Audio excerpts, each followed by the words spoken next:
साथियों, जय भीम। जय भारत, जय संविधान,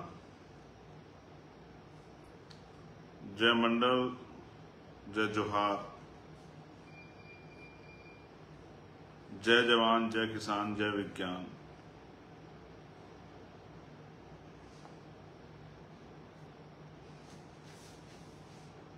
और बहुजन समाज में जन्मे सभी संतों, गुरुओं और महान पुरुषों को मैं नमन करता हूं। बहुत दिनों बाद मेरा ये फेसबुक लाइव है और ये फेसबुक लाइव महत्वपूर्ण है।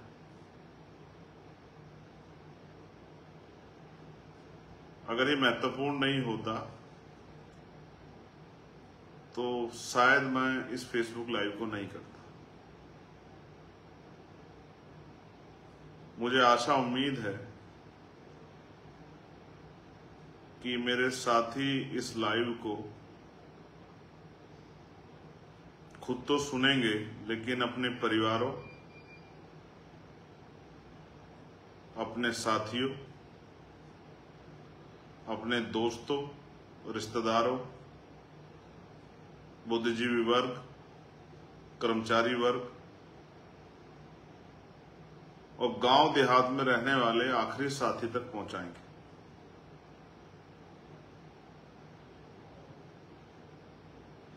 आज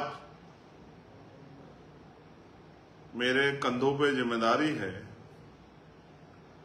कि सरकार द्वारा कमजोर वर्गों के हितों के खिलाफ जो षड्यंत्र हो रहे हैं, मैं उन षड्यंत्रों को समझूं और उनको रोकने का काम करूं, अपने लोगों के हितों की रक्षा करूं।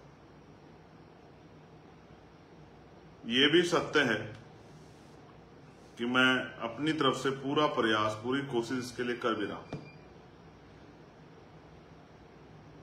अब जो वर्तमान की स्थिति है, आज हम लोग उस पर चर्चा करने के लिए और जो हो रहा है उसको जिस तरह मैं समझ रहा हूं उस तरह आपको समझाने के लिए आज आपके बीच उपस्थित हूं। माननीय काशीराम साहब ने कहा था, अगर मुझसे गलती हो जाए तो आप लोग गलती मत करना। हमारे बीच में जिन महान पुरुषों के लिटरेचर आज मौजूद हैं, तस्वीरें आज मौजूद हैं,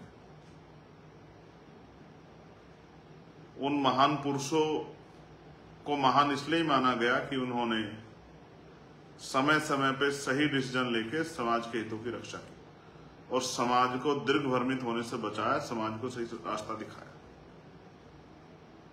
हम वर्तमान में दलित और आदिवासी वर्ग में एक हलचल है और वो हलचल जो है इसलिए है कि उनको कुछ को ये महसूस हो रहा है कि उनको कुछ मिलने वाला और कुछ को ये महसूस हो रहा है कि उनका कुछ जाने वाला। तो जब किसी को कुछ पाने का अवसर मिलता है, उम्मीद होती है, तो उसके अंदर भी इच्छा जागृत होती है और जिसको खोने का डर होता है उसके अंदर भी भय पैदा होता है। मैं जब अपनी बात को शुरू करूंगा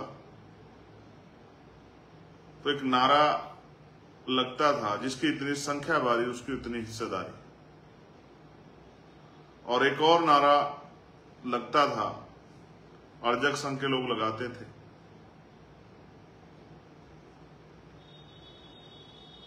100 में 90 शोषित हैं, शोषितों ने ललकारा है, और धन धरती और राजपाट में 90 भाग हमारा है। 10 का राज 90 पर नहीं चलेगा, नहीं चलेगा। ये 3 नारे बहुत इंपॉर्टेंट हैं। जिसकी इतनी संख्या भारी उसकी उतनी हिस्सेदारी। पहली बात, 100 में 90 शोषित हैं, शोषितों ने ललकारा है, और धन धरती और राजपाट में 90 भाग हमारा। और तीसरी बात कि 10 का शासन 90 पर नहीं चलेगा, नहीं चलेगा। प्यारे साथियों, शहीद आजम भगत सिंह को भी मैं आज याद करता हूं। मेरा जीवन भी उनके जैसा है कि उन्होंने भी लंबा समय जीवन में व्यतीत किया और मैंने भी एक लंबा समय जीवन में जेल में व्यतीत किया। उन्होंने भी एक लंबा समय जेल में व्यतीत किया और मैंने, और उन्होंने भी अपने जेल के जीवन में बहुत सारी किताबें पढ़ी और मैंने भी अपने जेल के जीवन में बहुत सारी किताबें पढ़ी। रोज सुबह से शाम तक मेरे पास सैकड़ों मैसेज आते हैं कि भैया इस मामले में हमें क्या करना है। तो जो मुझ पे भरोसा करते हैं वो शेड्यूल कास्ट की किसी जाति के लोग हों, शेड्यूल ट्राइब की किसी जाति के लोग हों, वो फिर मेरी बात को गौर से सुनेंगे। जिस दिन ये फैसला आया था उसी दिन हमने इस फैसले को समझते हुए अपनी बात को समाज के सामने रखा था, देश के सामने रखा था। कुछ जातियां जिनको अवसर नहीं मिला, जिनको देने की बात की गई है, उनमें खुशी की लहर। मैं पुनः इस बात को दोहरा रहा हूं, जिनको लग रहा है कि उनका कुछ चला जाएगा, उनमें डर की भावना है। और मैं ये भी स्पष्ट कह दूं अपनी बात को रखने से पहले कि अगर मैं आज ये कहूंगा कि हमें भाईचारा और इन सब चीजों का ध्यान हम लोग रख रहे हैं, तो भी शायद मेरी बात को उस तरह जिनके मनों में अपने आप फैसले बन गए वो नहीं हो सकते। इसलिए मैंने आपसे अपील की कि जो लोग मुझ में विश्वास रखते हैं, जो मुझसे प्यार करते हैं, जो भी हमारे में आजाद समाज पार्टी की आइडियोलॉजी को समझते हैं, इसमें काम करते हैं, वो ये भी समझते होंगे कभी हमने जाति के आधार पर संगठन में काम नहीं किया और जब भी कभी अन्याय हुआ हमने जाति के आधार पर उस अन्याय को नहीं देखा। हमेशा शेड्यूल कास्ट के लोगों की, शेड्यूल ट्राइब के लोगों की, बैकवर्ड के लोगों की, माइनॉरिटी के लोगों की, देश की किसी बहन की, मजदूर की, किसान की आवाज उठाने के लिए हम लोग तैयार रहे। उसका आधार जाति नहीं था। तो जब मैं अपनी बात की शुरू कर रहा हूं तो मैं आपसे कहूंगा, शहीद आजम भगत सिंह ने एक बार कहा था कि किसी को मृत्यु दंड देने वाले जज, जिसने किसी को फांसी की सजा दी हो, मृत्यु दंड दिया हो, अगर उसके फैसले के पीछे से उसका मोटिव हटा दिया जाए तो हत्या की सजा देने वाले जज में और सुपारी देके किसी की हत्या कराने वाले किसी दूसरे व्यक्ति में कोई फर्क नहीं रहता। दोनों हत्यारे के साथी होते हैं। अगर जज साहब किसी को फांसी की सजा का ऑर्डर करते हैं और जल्लाद उसको फांसी देता है, उसकी जान जाती है, और यहां कोई किसी को पैसे देके किसी की हत्या करा देता है, तो दोनों में बिल्कुल फर्क नहीं है अगर उसके पीछे उनका मोटिव ना हो। अब किसी भी फैसले को समझने से पहले आपको सरकार का मोटिव देखना चाहिए कि क्या सरकार वंचित वर्गों के लिए का हितैषी है या नहीं। मैं आपको याद दिलाता हूं, अब से लगभग 2 साल पहले मैंने गोरखपुर में एक प्रेस कॉन्फ्रेंस की और हमारे वो साथी जो समर्थन और विरोध कर रहे हैं वो जरूर अगर सर्च करेंगे तो उनको मिल जाएगा। प्रेस कॉन्फ्रेंस क्यों थी? प्रेस कॉन्फ्रेंस ये थी कि हमने रिसर्च किया, चर्चा की और हमने महसूस किया कि उत्तर प्रदेश में शेड्यूल कास्ट की 66 जातियां हैं। उनमें से बहुत कम जो हैं वो नजर आती है, लेकिन एक बड़ी संख्या उन जातियों की जो नजर नहीं आती। इसलिए हमने मांग की कि जब सुप्रीम कोर्ट ने EWS यानी कि इकोनॉमिक वीकर सेक्शन यानी कि आर्थिक रूप से कमजोर वर्ग के लोगों के लिए 10% आरक्षण की सरकार की व्यवस्था को सही माना, तो उनको चाहिए कि वो आरक्षण की सीमा बढ़ा दें, क्योंकि शेड्यूल कास्ट की आबादी लगातार बढ़ रही है और पिछले लंबे समय से जातिगत जनगणना भी नहीं हुई, तो वो आरक्षण की सीमा बढ़ा दें और इन जातियों को अलग से 5% आरक्षण की व्यवस्था कराएं। और अगर हमारे अपने भाइयों को 5% आरक्षण मिलेगा तो हमें इसके लिए कभी तकलीफ नहीं होगी। और मैं तो कह रहा हूं 5% ही नहीं 10% देना चाहिए जिनको अवसर नहीं मिले। दूसरा, हमने यही बात पिछड़े वर्ग के जातियों के लिए भी कही कि पिछड़े वर्ग की आबादी 52% है, और मैं आपको चरित्र बता रहा हूं सुप्रीम कोर्ट का, जिस सुप्रीम कोर्ट के ऑर्डर पे हमारे लोग जो हैं चर्चा कर रहे हैं, उसी सुप्रीम कोर्ट ने पिछड़े वर्ग के लोगों को 52% आबादी के बाद 27% रिजर्वेशन दिया। उसमें भी क्रीमी लेयर की एक सीमा लगा दी और फिर उस आरक्षण व्यवस्था को चालू किया, लेकिन आज तक भी कभी उसको मॉनिटरिंग नहीं किया।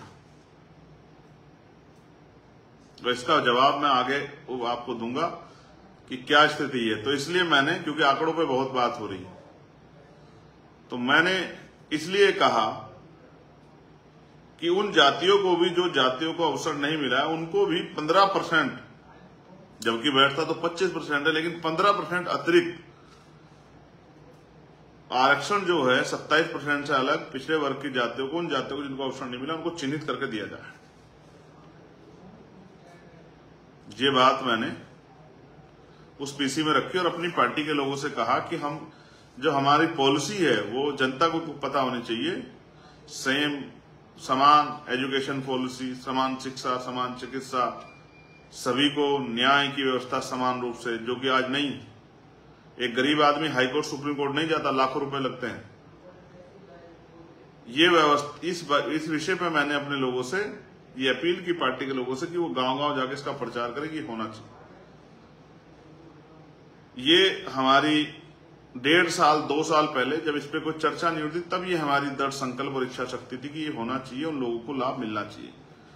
और अब संख्या के आधार पर आरक्षण व्यवस्था कर देनी चाहिए, जिसकी इतनी संख्या है उतना आरक्षण का लाभ उसको मिलना है, उतने लोग उनके प्रति तो उनका होना चाहिए। ये हमारा सामाजिक न्याय के प्रति हमारा दृढ़ संकल्प भी है, और हम इसके प्रति, ये महापुरुषों की बात है, इसके प्रति हम लोग जो हैं मेंटली प्रिपेयर भी।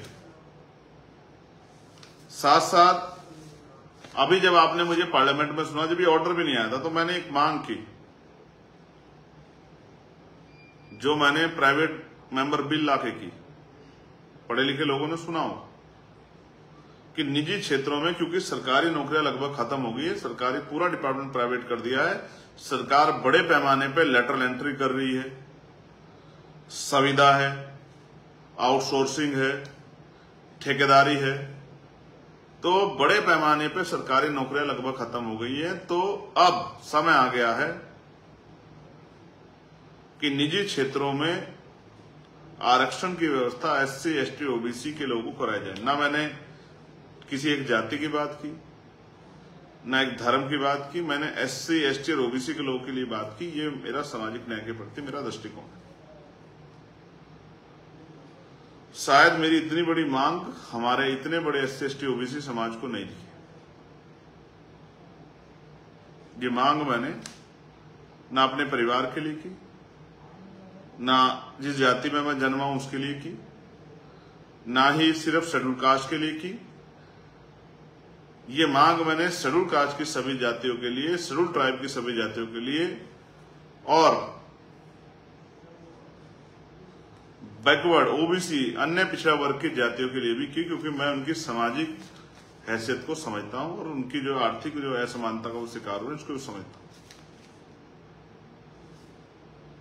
अब सवाल ये है कि जो व्यवस्था में आरक्षण आपको मिला, वो मांगने से मिला या उसके लिए प्रयास करने पड़े? तो आपको ये समझना पड़ेगा कि बाबा साहब अम्बेडकर ने उसके लिए एक लड़ाई लड़ी। वो मांगने से इन सरकारों ने, इन लोगों ने खुश होकर आपको नहीं दिया, उसके लिए एक लड़ाई लड़नी पड़ी। पूना पैक्ट हुआ, कम्युनल अवार्ड हमसे छीना गया, तभी आरक्षण व्यवस्था हमारे लिए हुई।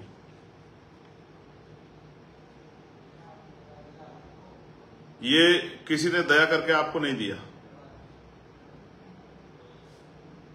जुडिशरी, जिनको कहा जाता है कि वो न्यायप्रिय हैं, कभी उन्होंने जो एट्रोसिटी शेड्यूल कास्ट के लोगों पे होती है, कभी उन्होंने उसको स्वतः जो उसका संज्ञान नहीं लिया, जब तक वो बहुत बड़ा विषय नहीं होगा। और उसका उदाहरण मैं आपको बताता हूं कि जब कई मामलों में सुप्रीम कोर्ट ने सु मोटो लिया, स्वतः संज्ञान लिया, लेकिन हाथरस के मामले में जब हम लोग लगातार संघर्ष करते रहे, हाथरस के मामले में जब हमने बहुत पूरे देश में संघर्ष करा, दुनिया में जो लोग रविदास धर्म के लोग रहते हैं, मुझसे अटैच करते हैं। मैंने उनको कई जगह जो है भारतीय दूतावास पे जो है, जर्मनी, कनाडा, ऑस्ट्रेलिया, ऐसी कई जो है कंट्रियों में जब मैंने उनसे कहा कि आंदोलन की अपील की कि हमारी बेटी के साथ ये, बहन के साथ ये हुआ है, तब जाके हाई कोर्ट ने सुमोटो लिया। और सुप्रीम कोर्ट के में जब आया मामला तो सुप्रीम कोर्ट ने कहते कि हाई कोर्ट इसको अपने आप सुनेगी। ये मैंने जुडिशरी का बताया। लेकिन सवाल ये है कि जुडिशरी में मैंने मांग की कि कॉलेजियम सिस्टम खत्म करके वहां भी SC ST OBC के लिए रिजर्वेशन की व्यवस्था कराई जाए, all India judicial service commission बनाए। वो वहां मैंने एक जाति के लिए मांग नहीं की, वहां भी मैंने SC ST OBC के लिए मांग की। और वहां तो मैंने सामान्य जाति के बच्चों के लिए भी की, क्योंकि वहां तो एक इस तरह का पिंजरा है कि उसमें कुछ ही परिवारों तक वो सीमित है, उससे नीचे नहीं जा सकते।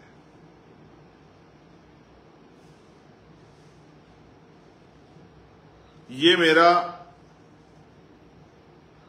सामाजिक न्याय के प्रति दृष्टिकोण है। अब अगर आप आरक्षण की बात करेंगे, जिस तरह की चर्चा आज चल रही है, तो मैं आपसे कहूंगा कि अगर सुप्रीम कोर्ट या सरकारें हमारे हितों के प्रति, हमारे अधिकारों के प्रति इतनी सचेत होती, तो अगर आंकड़ा आप उठा के देखोगे क्लास 1 से लेकर क्लास 4 तक का, तो 15% जो रिजर्वेशन शेड्यूल कास्ट के लोगों को मिला है, उनमें से अभी 4% के लगभग पूरा हुआ है। उनकी लगभग 11% सीटें, 4.25 के लगभग पूरा हुआ है। 10.75% सीटें उनकी अभी खाली हैं। जो सुप्रीम कोर्ट हमारी बहुत चिंता कर रहा है, उसने कभी इसकी जानकारी नहीं ली। और मैंने ये बात कही कि लक्ष्मणपुर बाथे एक घटना हुई थी बिहार में, जिसमें 50 शेड्यूल कास्ट के लोगों की हत्या की गई थी। तलवार की नोक पर जो है महिलाओं के पेट चीरे गए थे।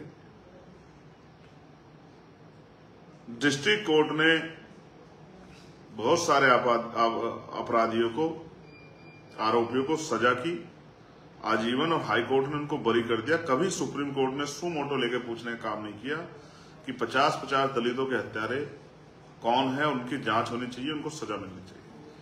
और आज भी सीवर से लेके लाखों जो है महिलाओं के साथ रेप हत्याएं होती है, सीवर में जान जाती है। कभी भी सुप्रीम कोर्ट ने, NCRB का डाटा इतना है, तमाम जो है बजट और सब कुछ है, पुलिस है, सब कुछ है, सारे डाटा को देखते हुए आज तक भी सुप्रीम कोर्ट ने सुमोटो लेके ये सरकारों को टाइट नहीं किया कि भाई ये इस तरह से महिलाओं पे हिंसा, वो भी कमजोर वर्गों की महिलाओं पे हिंसा रोकें। और सुप्रीम कोर्ट ने कोई ऐसी डायरेक्शन भी नहीं दी कि जो जाति के आधार पर, धर्म के आधार पर छुआछूत हो रही है उसको भी रोका जाए। इसका उदाहरण मैं आपको बताता, मटकी छूने पर हत्या हुई, सुप्रीम कोर्ट ने कोई ऑर्डर नहीं पास किया। मुझे रखने पर हत्या हुई, आज भी बारात रोक दी जाती है। मंदिर जाने पे आज भी रोका जाता है, यहां तक कि राष्ट्रपति जी को भी रोका गया। इसलिए मैं कहता हूं जाति कभी नहीं जाती। कभी सुप्रीम कोर्ट ने सुमोटो नहीं लिया। इतना सुप्रीम कोर्ट आपके हितों के लिए चिंतित है। और 27% आरक्षण जो पिछड़े वर्ग को मिला है, उसमें से भी 6% पूरा हुआ है। 9% आरक्षण अभी तक उनका भी बैकलॉग आज तक पूरा नहीं हुआ। ये है स्थिति। हम इतने आगे बढ़ गए, आज हम क्रीमी लेयर की दशा में चले गए हैं। आंकड़े अगर सरकार जारी करेगी तो दूध का दूध, पानी का पानी हो जाएगा। जो अंतर विरोध आज आपस में हो गया है, वो अंतर विरोध भी लगभग काफी हद तक साफ हो जाएगा। मैं टिप्पणी नहीं करूंगा किसी पे, क्योंकि ये मेरा काम नहीं है। हम लोगों ने तो जब आंदोलन शुरू किया तो बहुजन समाज में भाईचारा पैदा करने के लिए किया, और लगातार हमने उसका प्रयास किया। और शेड्यूल कास्ट की सभी जाति को बराबर की संख्या के आधार पर जितने लोग हमसे जुड़े उनको सम्मान भी दिया और प्रतिनिधित्व भी दिया, लीडरशिप भी उनकी तैयार की। लेकिन मैं आपको याद दिलाता हूं कि आरक्षण को समझने के लिए, आरक्षण से जो नियुक्ति निकलती हैं उसको समझने के लिए एक 13 पॉइंट रोस्टर का एक आंदोलन हुआ था, उसको भी समझना जरूरी है कि उसका इतने बड़े पैमाने पर इंटेलेक्चुअल्स में विरोध क्यों हुआ। 200 पॉइंट रोस्टर को खत्म करके 13 पॉइंट रोस्टर लाया गया, 13% रोस्टर। उसमें क्या था? उसका विरोध ये था कि रोस्टर में 7वीं जो है नौकरी शेड्यूल कास्ट के लिए आती है परसेंटेज के आधार पर। और फिर सरकारों ने क्या किया, पहले पूरे यूनिवर्सिटी को डिपार्टमेंट बनाया जाता था, लेकिन यूनिट बनाया जाता था। फिर उन्होंने जो डिपार्टमेंट है छोटे छोटे अलग अलग भाग के, उनको उन्होंने यूनिट बनाना शुरू किया।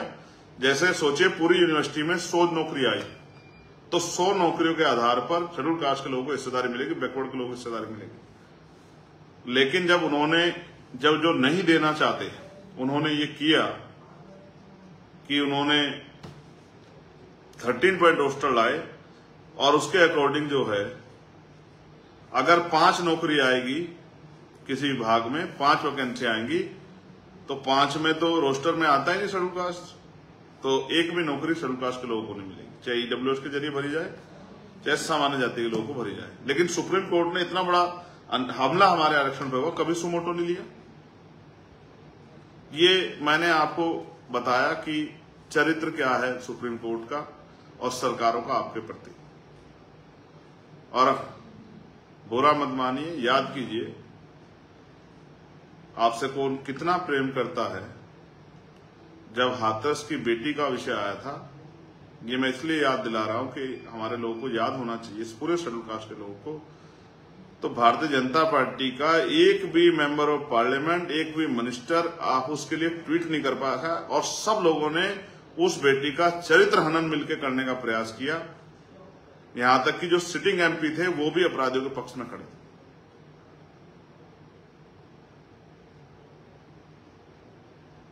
समझदार लोग मेरी बात को समझेंगे कि मैं क्या कहना चाहता हूं।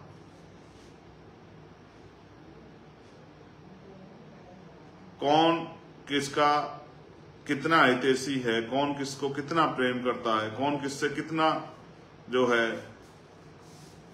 कौन किसको कहां देखना चाहता है, कौन किसका कितना सहयोग करना चाहता है। पिछले नेताओं का पर मैं टिप्पणी नहीं करूंगा, मैं अपने बारे में आज आपसे कहूंगा।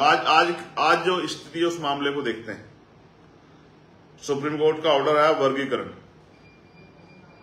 और क्रीमी लेयर, और एक जज साहब तो और आगे निकले, कहा कि एक बार जिसके बच्चे को मिल जाएगा उसको दोबारा नहीं मिलेगा।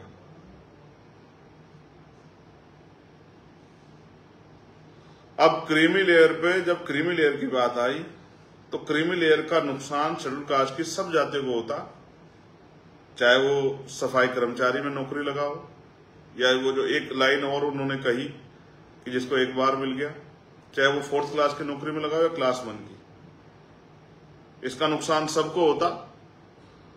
तो सभी लोग इसका सामूहिक रूप से विरोध करते हैं। लेकिन वर्गीकरण के आधार पे, वर्गीकरण को जब आधार बनाया गया तो अब क्योंकि पुराने रूप से प्रैक्टिकल हुआ है, इसके फायदे भी उस तरह से कुछ जो है हुए हैं। वो नियत के ऊपर डिपेंड करता है। पंजाब में, हरियाणा में, तो मैं इस बात को भी नजरअंदाज नहीं कर रहा हूं, मैं इस बात को भी समझता हूं, लेकिन मैं इस आंदोलन के समर्थन और विरोध पे ध्यान रख रहा हूं। आज इस आंदोलन का समर्थन वर्गीकरण का वो लोग भी कर रहे हैं, हमारे शेड्यूल कास्ट के लोगों से अलग, जो लोग पूरी जिंदगी आरक्षण को कोसते रहे, जो कहते थे आरक्षण से अयोग्य लोग आते हैं, आरक्षण की वजह से ये हमारे सर पे चढ़ के बैठ गए हैं, आरक्षण की वजह से जो तमाम तरह से हर घटना पे हमें गाली देते हैं, आरक्षण की वजह से जो कोसने काम करते हैं आरक्षण को, जिन्होंने ईडब्ल्यूएस जो है 10% प्रतिशत ले भी लिया, लेकिन वही जो है वो समर्थन कर रहे हैं। अब आप समझिए, जब आपका दुश्मन आपके अधिकारों का समर्थन करने लगे तो आप समझिए कि क्या हो रहा है। जिन लोगों ने पूरी जिंदगी, जिनकी संतानों ने, उनके बड़ों ने, जिन्होंने कैंपेन चलाए, जिन्होंने बड़ी बड़ी सभाएं करके कहा कि आरक्षण की नसबंदी करनी चाहिए, आरक्षण खत्म कर देना चाहिए, आरक्षण आर्थिक आधार पर होना चाहिए, वही लोग जो हैं आज आरक्षण का समर्थन करके हमारे भाइयों को के बीच में जा रहे हैं, भाइयों से बात कर रहे हैं कि भाई हम आपके हितैषी हैं, आपको मिलना चाहिए। अब इसका जो मुझे नुकसान समझ आता है उसको भी समझिए मेरी भाषा में। इसके लिए सुप्रीम कोर्ट ने स्टेट को पावर दे दी कि स्टेट कर सकती है, लेकिन उसके साथ एक बीच में एक पेच भी लगा दिया कि बिना आंकड़ा जुटाए नहीं कर सकती।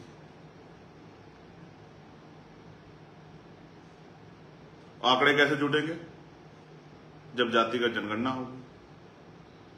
भाई जब तक जातिगत जनगणना नहीं होगी तब तक तो आपको कैसे पता लगेगा किसको कितना लाभ मिला है?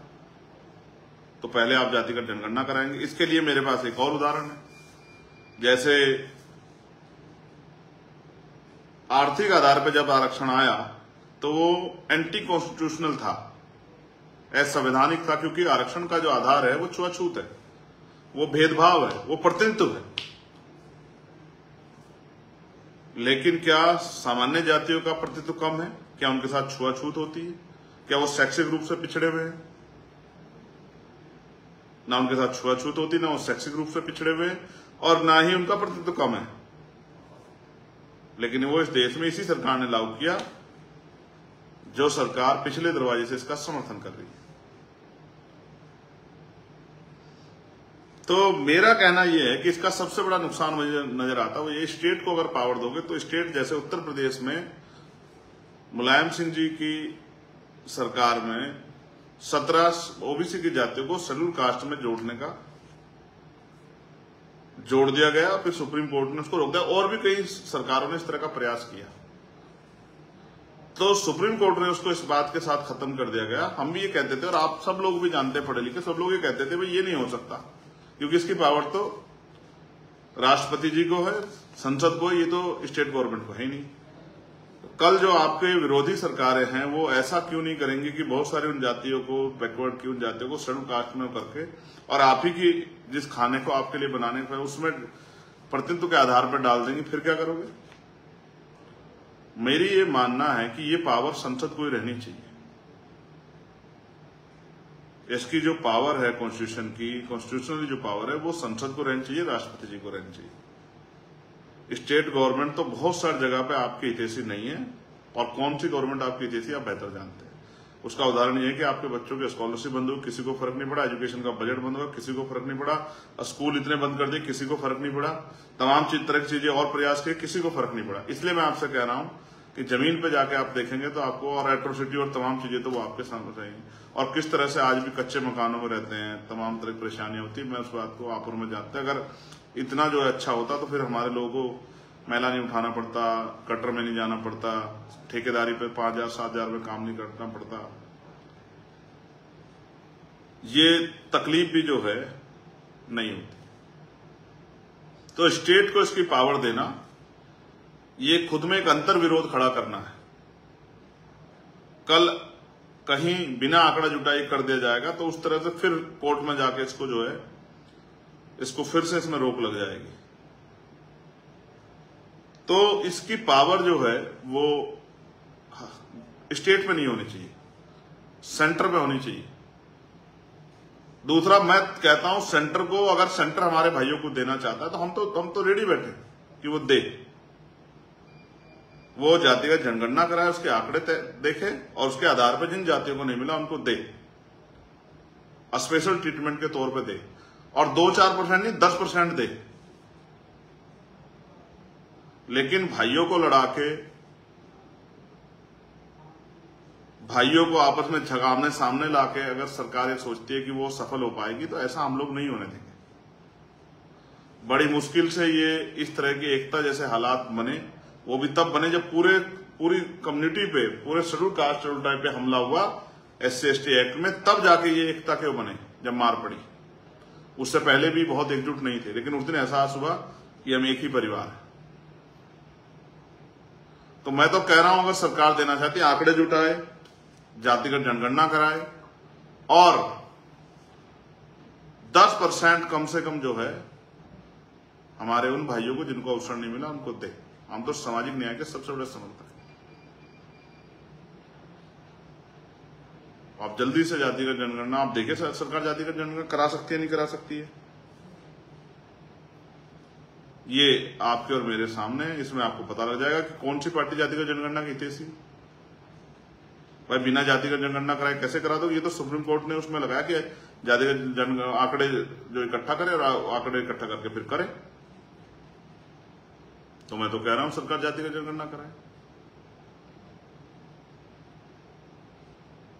हम तो इस बात को मानते हैं कि जातिगत जनगणना हो, सब कुछ ओपन हो, दूध का दूध पानी का पानी हो जाए, जिसको इतना मिला सब पता लग जाए।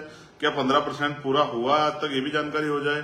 तो ये जो भ्रम फैलाया गया है, तब जैसे कहा जा रहा है कि किन जातियों ने ज्यादा खा लिया वो कर लिया, तो मैं मानता अगर 15% उन जातियों के पास 15% पूरा मिल रहा होता और उनमें वही जातियां होती तो मैं मान लेता कि भाई वो ज्यादा खा रहे हैं। लेकिन जब पूरा ही 4% हो रहा है, 5% तक पहुंच रहा है, तो 9% उसमें जब अपने लोग जो हैं वो भरे जा रहे हैं, क्योंकि बैकलॉग तो लगातार धीरे धीरे पूरा कर रही है सरकार, ईडब्ल्यूएस और तमाम तरह के जरिए। तो इसलिए ये आधार जो है वो निरर्थक हो जाता है जब मैं इसको देखता हूं।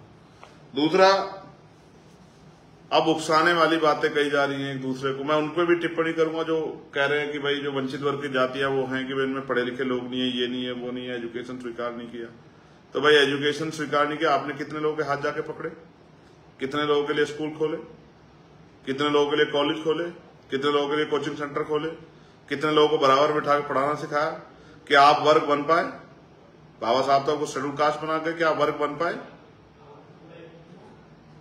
क्या आपने रोटी बेटी का रिश्ता किया?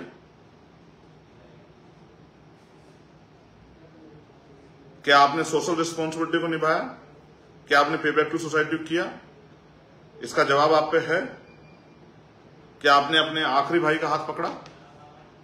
क्या आप उनकी बस्ती में गए, उनके बीच में बैठे, उनकी परेशानी को सुना, समझा, उनके साथ खड़े होने का प्रयास किया, उनकी तकलीफ को अपनी तकलीफ माना? तो जब आप इसको देखोगे तो आपको समझ आएगा हमने तो ये काम किया है।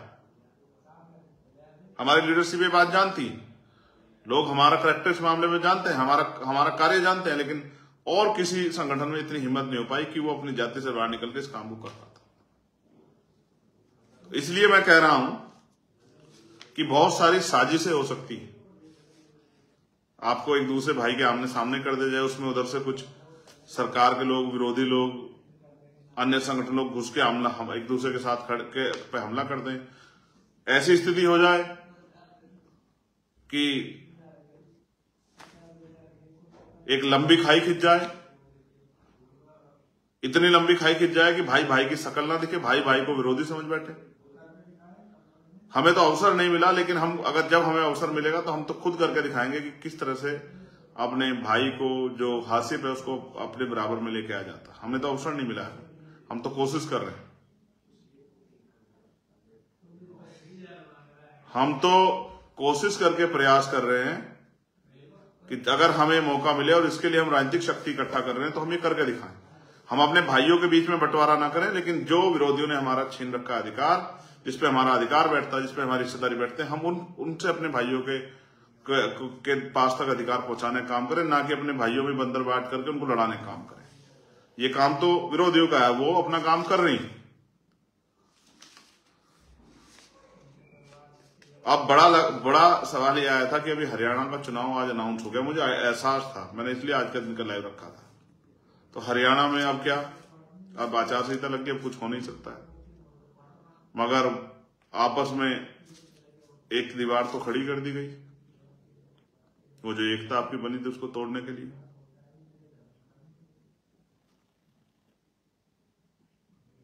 आप पे क्या भरोसा है कि चुनाव के बाद सरकार जो है, जो बंद दरवाजे से आपको कह रही है कि हम आपके साथ हैं, और माइक पे कह रही है कि नहीं हम इसको पे अभी तय नहीं कर पा रहे हैं, आपको क्या लगता है कि वो इसके बाद इस पे अध्यादेश नहीं लाएगी, या इस चुनाव के बाद आपकी वोटों को लेके फिर अपने तरीके से काम नहीं करेगी? ये तो आपको तय करना है। मैं मानता हूं, और मेरी समझ में जहां तक आया है,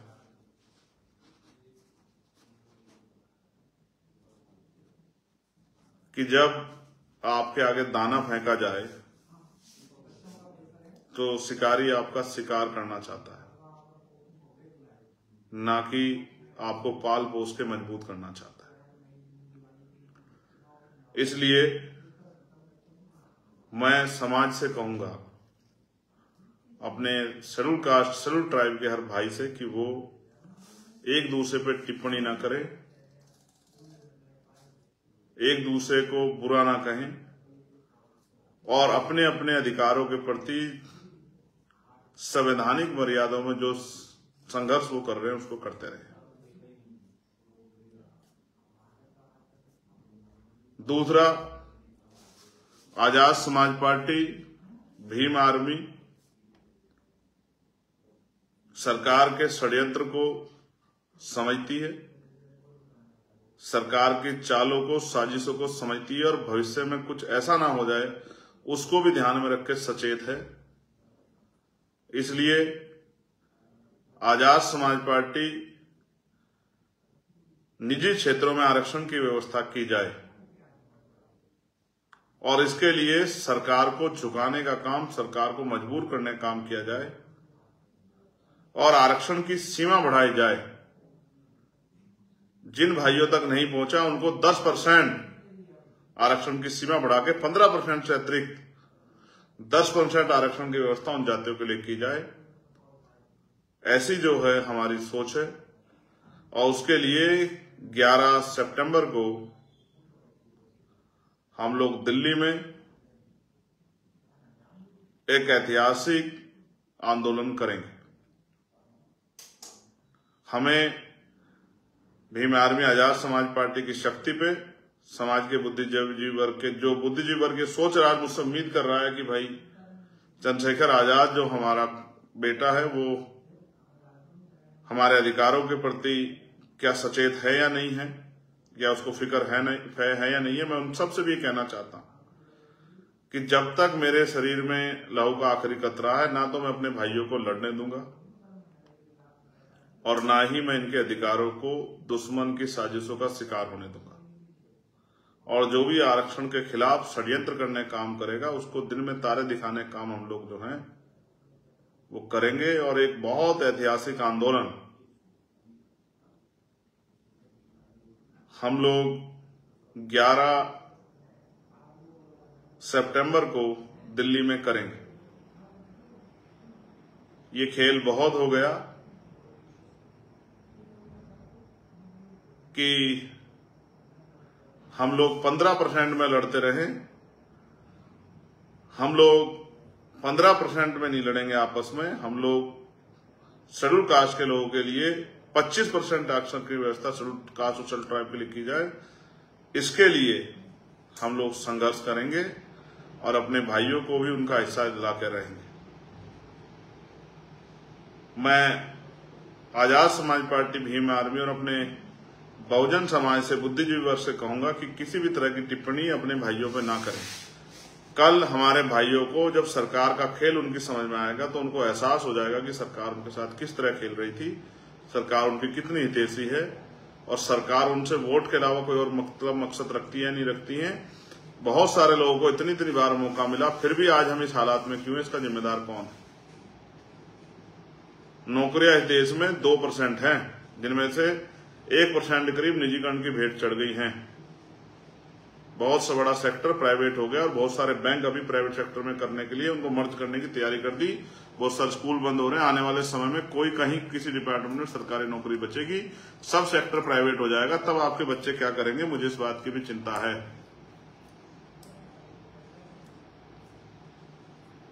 मुझे चिंता है, क्या आप पूरी जिंदगी जब तक जीवन रहेगा आपका, क्या आप गरीबी, बेबसी, जुल्म, जातिगत भेदभाव, अन्याय, अत्याचार से ही लड़ते रहेंगे या इस देश में अपनी हिस्सेदारी को भी आगे बढ़ाएंगे? मैं फिर विश्वास दिलाता हूं, जो लोग मुझ पर भरोसा करते हैं, भीम आर्मी आजाद समाज पार्टी पर, एक कार्यकर्ता होने के नाते आजाद समाज पार्टी भीम आर्मी का मैं वचन देख कहता हूं कि मैं अपने लोगों के हितों के से किसी भी तरह का समझौता बर्दाश्त नहीं करूंगा और किसी भी तरह से अपने लोगों के हितों को दुश्मन को छीनने नहीं दूंगा। किसी भी कीमत पर, जब तक मेरे अंदर लहू का, मेरे शरीर में सांस है, लहू का आखिरी कतरा है, मैं उनको विश्वास दिलाता हूं, जो शक्ति उन्होंने मुझे दी है, मैं उनकी शक्ति के बदौलत उनको विश्वास दिलाता हूं कि मैं चंद्रशेखर आजाद और भीम आर्मी आजाद समाज पार्टी का एक समर्पित कार्यकर्ता आपको विश्वास दिलाता हूं कि किसी भी सरकार को उसकी साजिश का जवाब देने की शक्ति आप लोगों ने हमें दी है, वो जवाब हम लोग दे सकते हैं। लेकिन मैं आपसे भी कहूंगा, सावधान रहें, सतर्क रहें और आपस में अपनी एकता को ना टूटने दें। बहुत सारी चीजें समय के साथ जो हैं छनकर आपके सामने आ जाएंगी। बहुत सारी चीजें जो हैं छनकर स्पष्ट रूप से आपके सामने आएंगी, तब आपको एहसास हो जाएगा। मैं आप सबका धन्यवाद देता हूं कि आपने मुझे सुना। इसलिए मैं आपका आभारी हूं, मगर मेरा विश्वास है कि आप वर्तमान हालात, दुश्मनों की साजिश और आज की स्थिति में किस तरह से समाज को साथ लेकर चलना, इन फैसलों को मेरे समझेंगे। मैं बहुजन समाज का सच्चा सिपाही हूं, इसलिए मैं आपसे अपील कर रहा हूं, सावधान, सतर्क रहें और जिम्मेदारी से संवैधानिक मर्यादाओं का पालन करते हुए अपनी बात को रखें, अपने आंदोलन को चलाएं। किसी जाति धर्म पर टिप्पणी ना करें, किसी को बुरा ना कहें, अपने संवैधानिक संघर्ष को जारी रखें। और बाकी बात मैंने आपको कहा, जो सरकारें हमारी एकता तोड़ के हमें कमजोर करना चाहती है, उनसे हम सीधे सीधे जो संघर्ष है वो अपनी शक्ति के बल पे 11 सितंबर को दिल्ली में उनको जवाब देंगे और उनके इस झूठ को कि पोल को भी खोलने का काम करेंगे। हम पे बहुत सारे उस तरह के एविडेंस उनके प्रति हैं कि वो किस तरह की मंशा और किस तरह की इच्छा हमारे लोगों से रखते हैं, क्या वो हमारे लोग छुआछूत भेदभाव करते नहीं करते हैं, और वो हम लोगों के कितने हितैषी। उन्हें आप सभी का धन्यवाद। लेकिन मैं समाज से अपील करूंगा कि वो निराश ना हो, कमजोर ना पड़े, मन में कोई परेशानी ना रखें। सुप्रीम कोर्ट और तमाम चीजों से बड़ी है जनता, और जनता जो है अपनी शक्ति को समझे। जिस तरह से हमने पहले भी, चाहे 2 अप्रैल को अपनी एकता से, चाहे दिल्ली में गुरु घर के आंदोलन में अपनी एकता से दुश्मनों को मुंह तोड़ जवाब दिया है, उसी तरह से हम सरकार के इन षड्यंत्रों का भी सामना करेंगे। इस बात का मैं आपको विश्वास दिलाता हूं। बहुत बहुत धन्यवाद। अब हम पैरों की तरफ नहीं, आसमान की तरफ देखेंगे और 85% बहुजन समाज के लोगों को उनकी संख्या के आधार पर उनके अधिकार कैसे मिले, इस बात के लिए संघर्ष करने के लिए तैयार होंगे। इन्हीं सब बातों के साथ आप सभी के लिए मंगल कामनाएं। जय भीम, जय भारत, जय संविधान, जय मंडल, जय जोहार। आप सभी के लिए मंगल कामनाएं और आप सभी के लिए जो है मेरा प्यार और सहयोग। धन्यवाद।